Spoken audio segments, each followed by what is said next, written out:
Bom dia para vocês, e é um grande privilégio podermos estar prestando o nosso culto a Deus, mesmo através da internet, por meio deste aparelho. Hoje eu gostaria de estar compartilhando com vocês o texto de Mateus, capítulo 16, versos 13 a 20, com o tema a confissão da fé cristã. A pessoa que crê em Jesus Cristo precisa especificar claramente quem é Jesus para ela. É o que vemos no texto em Mateus 16, 13 a 20, onde Jesus faz com que os discípulos expressem sobre qual era a compreensão que eles tinham a respeito dele, perguntando: e vocês? Baseado neste texto, faremos uma reflexão sobre a confissão da fé cristã. E, nesse sentido, iniciaremos com a confissão da fé cristã, o credo apostólico.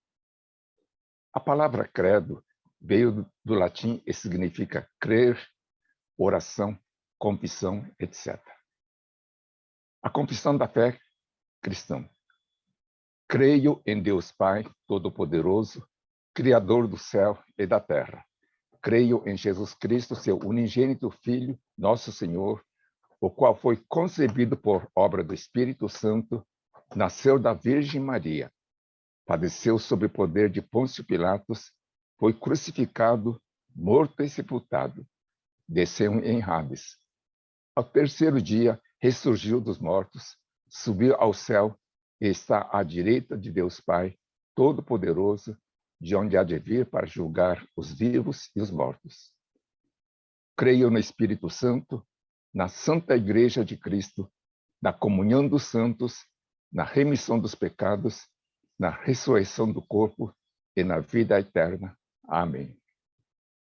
A palavra Hades significa mundo das trevas, mundo dos mortos, e Jesus, ele foi ao mundo das trevas, ao mundo dos mortos.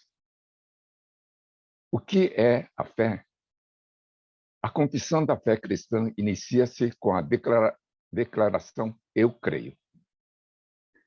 Mateus 16, 13 a 20 revela que a fé em Jesus deve ser individual e a pessoa que crê em Jesus precisa confessar individualmente esta fé dizendo eu creio.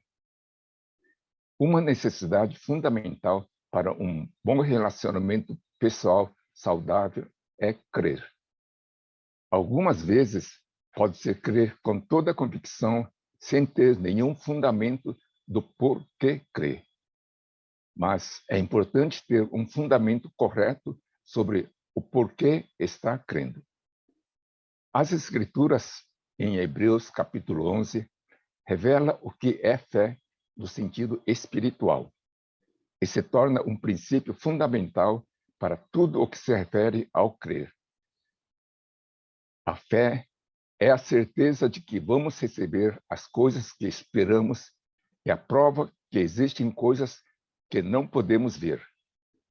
Foi pela fé que as pessoas do passado conseguiram a aprovação de Deus.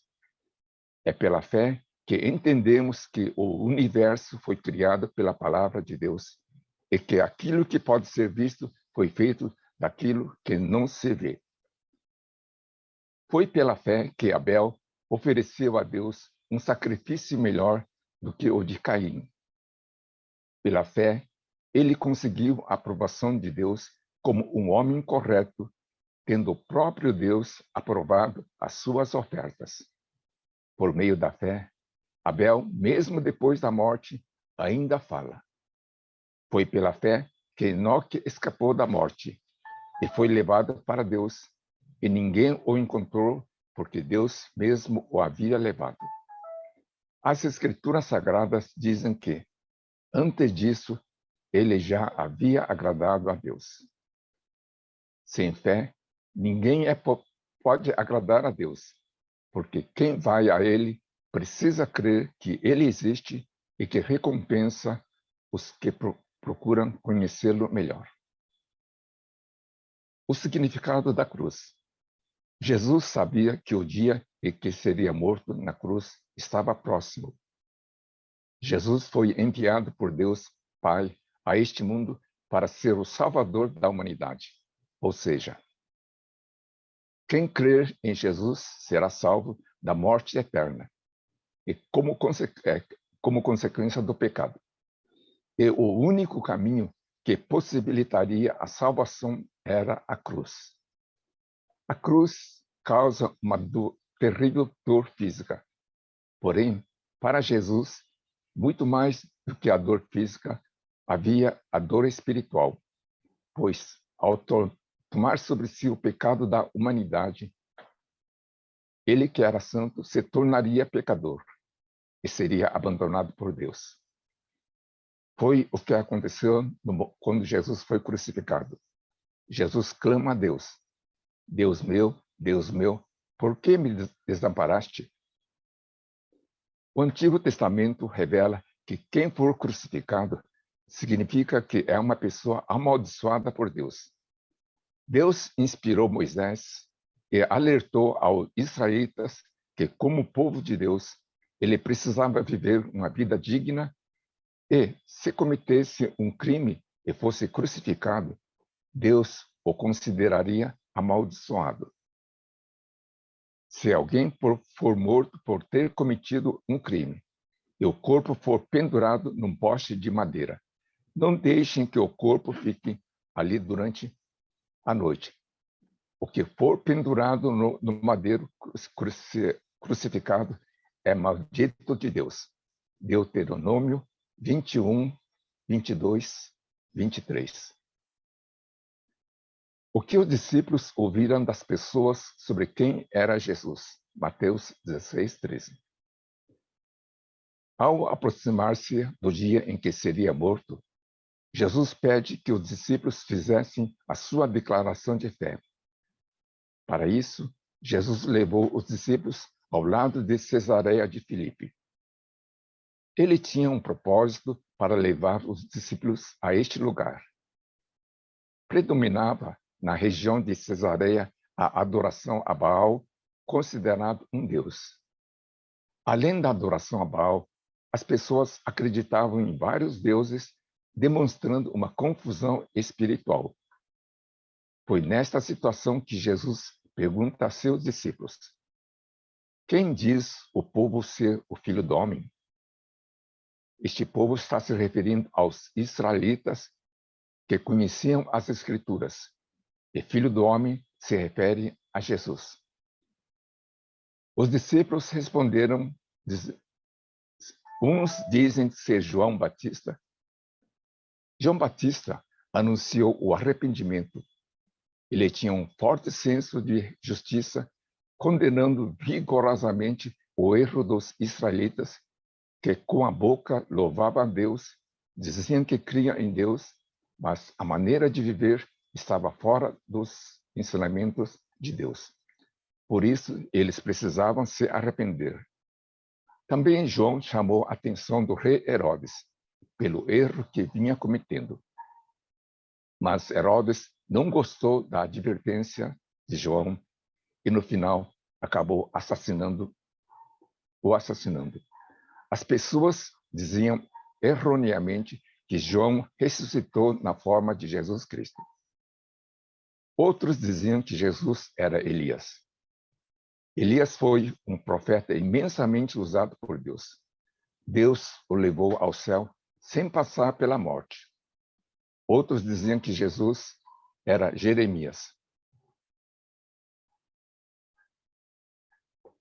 Jeremias foi um profeta que levou a consolação, o alívio às pessoas sofredoras. Sem dúvida, Jesus fez milagres, curas, restauração, ressuscitando mortos.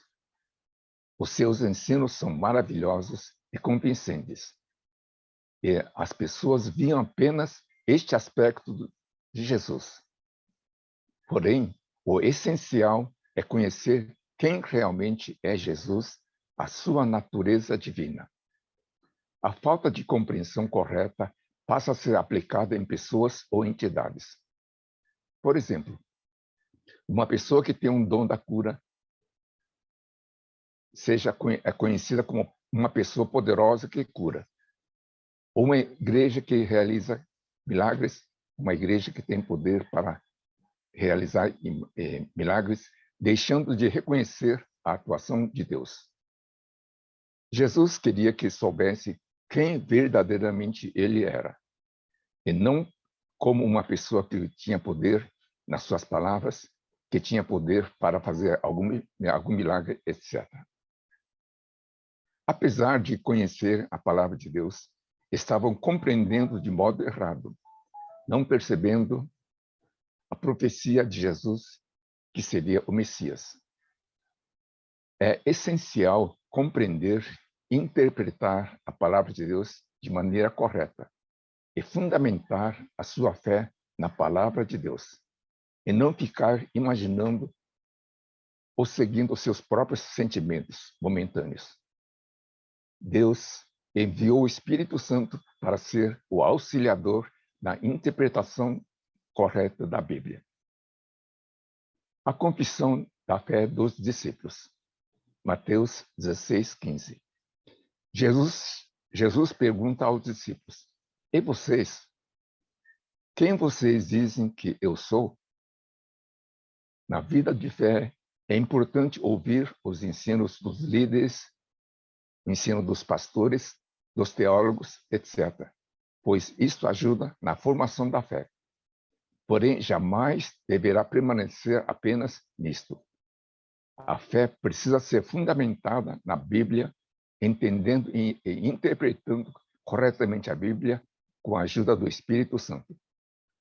A fé em Jesus é individual. Por isso, Jesus pergunta: "E vocês?"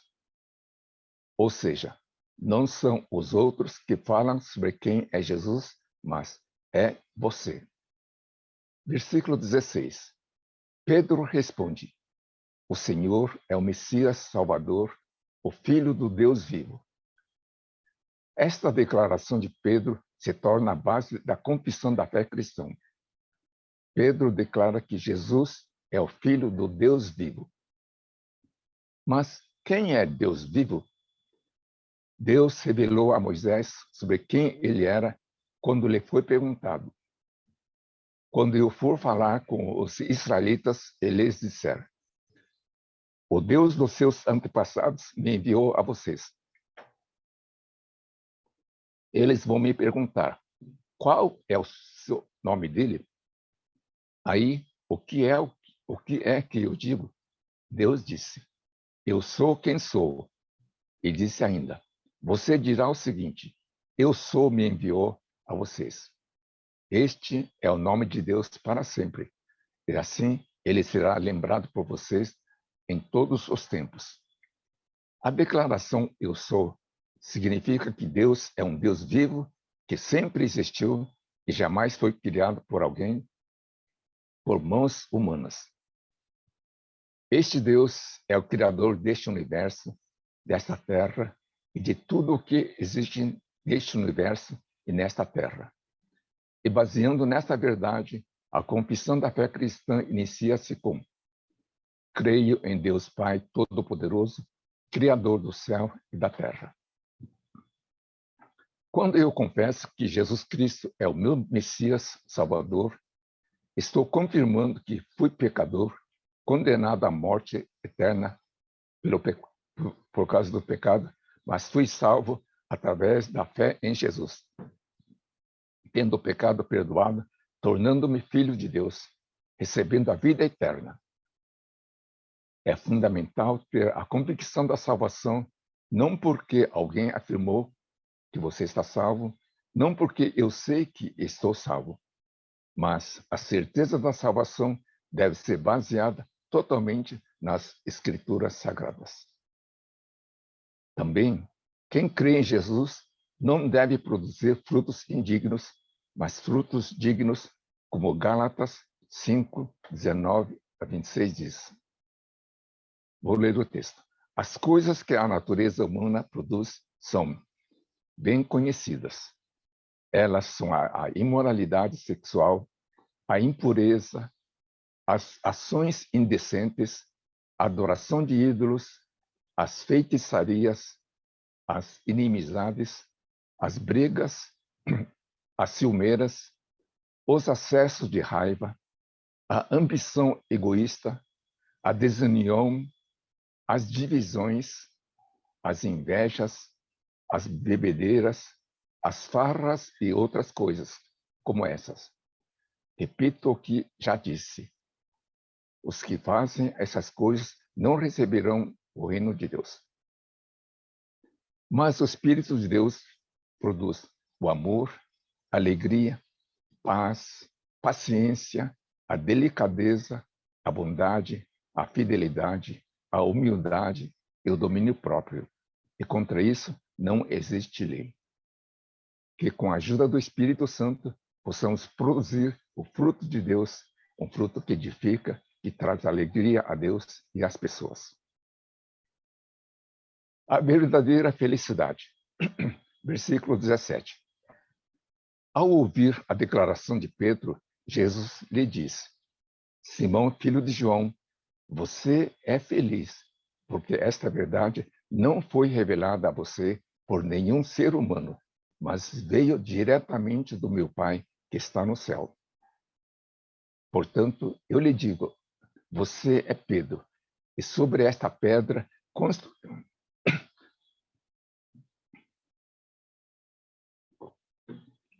construirei a minha igreja, e nem a morte poderá vencê-la. Jesus diz, você é feliz. Toda pessoa quer ser feliz e procura conseguir esta felicidade de várias formas. Por exemplo, no relacionamento pessoal, na profissão, nas atividades. Mas Jesus revela que a base da verdadeira felicidade é conhecer a verdade de quem é Deus. E isso se torna o fundamento da felicidade, complementando o que ele havia dito em Mateus 5, 13 a 12. Felizes são as pessoas que sabem que são espiritualmente pobres, pois o reino de Deus é delas. Felizes as pessoas que choram, pois Deus as consolará. Felizes as pessoas humildes, pois receberão o que Deus tem prometido. Felizes as pessoas que têm fome e sede de fazer a vontade de Deus, pois Ele as deixará completamente satisfeitas. Felizes as pessoas que têm misericórdia dos outros, pois Deus terá misericórdia delas. Felizes as pessoas que têm o coração puro, pois elas verão a Deus. Felizes as pessoas que trabalham pela paz, pois Deus as tratará como seus filhos. Felizes as pessoas que sofrem perseguições por fazerem a vontade de Deus, pois o reino de Deus é delas. Felizes são vocês quando os insultam, perseguem e dizem todo tipo de calúnia contra vocês, por serem meus seguidores. Fiquem alegres e felizes, pois uma grande recompensa está guardada no céu para vocês. A verdade das Escrituras poderá ser compreendida através do conhecimento, através da sabedoria pessoal. Porém, este conhecimento é limitado. Jesus diz que a verdade deve ser revelada diretamente pela Trindade, ou seja, Deus Pai, Deus Filho, Jesus Cristo, Deus Espírito Santo. Jesus afirmou em João 14,16 que o Espírito Santo vai ensinar toda a verdade e fará lembrar de tudo o que eu disse. Jesus afirmou às pessoas que creram: se vocês continuarem a obedecer aos meus mandamentos, serão de fato meus discípulos, e conhecerão a verdade, e a verdade os libertará. João 8, 31 a 32. Jesus diz que quem confessar sua fé, que ele é o seu Messias, é uma pessoa feliz. Que com a ajuda do Espírito Santo possamos confessar que Jesus é o meu Messias, o meu Senhor, o meu Salvador. Conclusão. Primeiro, o que é a fé? A fé é a certeza de que vamos receber as coisas que esperamos é a prova que existem coisas que não podemos ver. É pela fé que entendemos que o universo foi criado pela palavra de Deus e aquilo que pode ser visto foi feito daquilo que não se pode ver, que não se vê. Sem fé, ninguém pode agradar a Deus, porque quem vai a Ele precisa crer que Ele existe e que recompensa os que procuram conhecê-lo melhor. 2. Conhecer o que as pessoas ensinam sobre quem é Jesus. Na vida de fé, é importante ouvir o ensino dos líderes, dos pastores, dos teólogos, testemunhos, pois isto vai formando a base da fé. Porém, jamais deverá ficar apenas nisto. A fé precisa ser fundamentada na Bíblia, estudando, entendendo, interpretando corretamente com a ajuda do Espírito Santo. Terceiro, a confissão da fé é pessoal. A fé em Jesus é individual, por isso Jesus pergunta: e vocês? Ou seja, não é a opinião dos outros, não é o ensino dos outros, mas é você. Ao confessar que Jesus Cristo é o meu Messias Salvador, estou confirmando que eu era pecador, condenado à morte eterna, mas fui salvo pela fé em Jesus. Recebo o perdão, a salvação e a vida eterna. É fundamental ter a convicção da salvação, não porque alguém afirmou, não porque eu sei que estou salvo, mas deve ser fundamentada totalmente nas Escrituras Sagradas. Quarto, Deus diz a Pedro: você é feliz, porque a verdade foi revelada por Deus, não por alguma pessoa. Toda pessoa quer ser feliz e procura viver esta felicidade de várias formas. Por exemplo, no relacionamento, nas atividades. Jesus revela que a verdadeira felicidade é conhecer a verdade de Deus. Quinto, o credo apostólico é uma confissão que abrange a essência da fé cristã. Vou ler mais uma vez o credo apostólico. Creio em Deus Pai Todo-Poderoso, Criador do céu e da terra.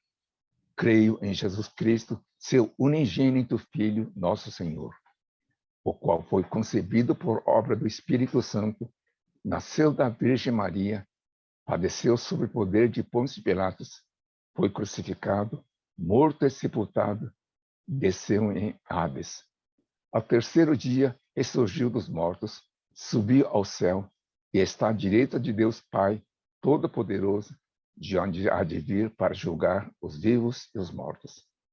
Creio no Espírito Santo, na Santa Igreja de Cristo, na comunhão dos santos, na remissão dos pecados, na ressurreição do corpo e na vida eterna. Amém. Vamos orar.